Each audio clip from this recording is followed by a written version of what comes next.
I had just taken the pan off the stove.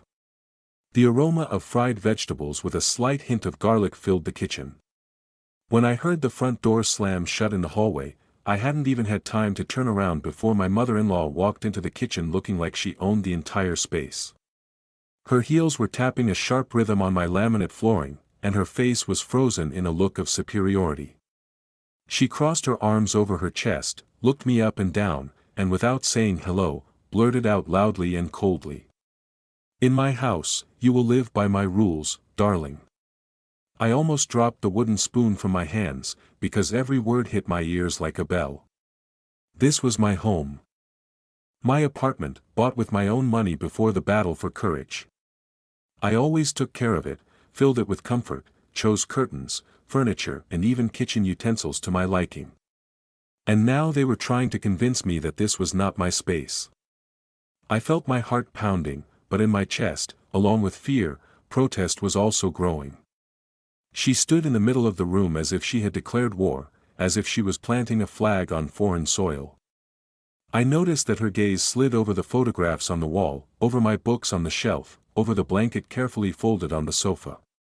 All these were parts of my life, and from her cold tone, I got the impression that she wanted to tear the very essence of my home out of my hands. I swallowed, trying not to give away a tremor in my voice, and I felt my fingers clench into a fist. It seemed to me that the walls that I considered a reliable fortress suddenly became too thin and fragile. Her presence in them violated the harmony, turned the space into a battlefield.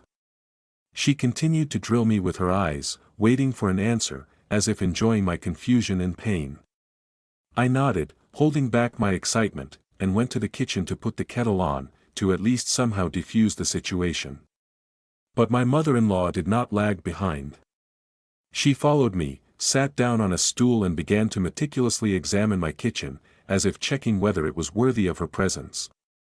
She curled her lips, noticing the dishes I left in the dryer, and said with a sneer, "A good housewife doesn't do this." I felt the blood rush to my face. She behaved as if she had not come as a guest, but as a hostess, confident that she had the right to dictate the terms of my life. While I was pouring tea, she continued, as if she was deliberately trying to unbalance me. First, she made fun of the curtains. What bad taste! Sergei would never have chosen something like that. Then she made a remark about the products in the refrigerator. Are you feeding your husband on this? I won't be surprised if he loses weight because of you. Each word hurt more than the previous one, and I caught myself thinking that I was squeezing the mug so hard that I was afraid to crush it. At that moment, I noticed how her eyes were carefully watching my reaction, as if she was looking for a weak spot where she could hit even harder.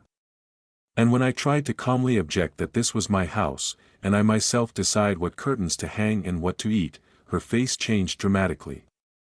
She leaned back, crossed her arms and loudly, deliberately offendedly said, "That's how it is. I came with good intentions, but no one respects me. In my house, no one ever spoke to me like that."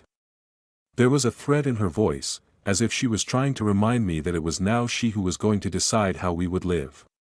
That evening, I sat in the kitchen for a long time in silence, clutching a mug of already cold tea.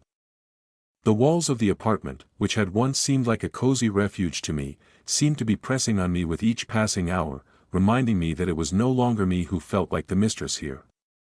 Every movement of my mother-in-law echoed, her heavy steps along the corridor, the dull thud of her closing doors, her loud voice on the phone, where she complained to relatives that the poor girl had exhausted her son, and now she herself did not know how to run the household.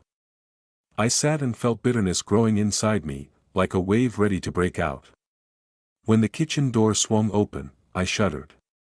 My mother-in-law walked in with a confident gait, holding my towels folded in a pile in her hands. She threw them on the table without embarrassment and she said, "I've sorted through the laundry. You don't even have your towels folded properly.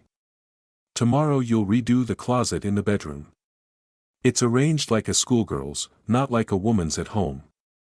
I took a deep breath, trying to hold back the words that were already on the tip of my tongue, but my silence only added fuel to the fire.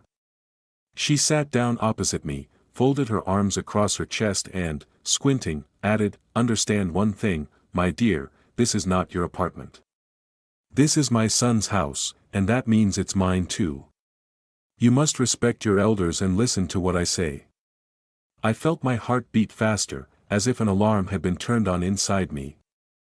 I looked at her and thought, how dare she? How dare she dictate the rules in my apartment? The words burst out of me. "Forgive me, but this apartment was bought with my money. It is registered in my name. I decide what is here and how." Her face distorted with anger.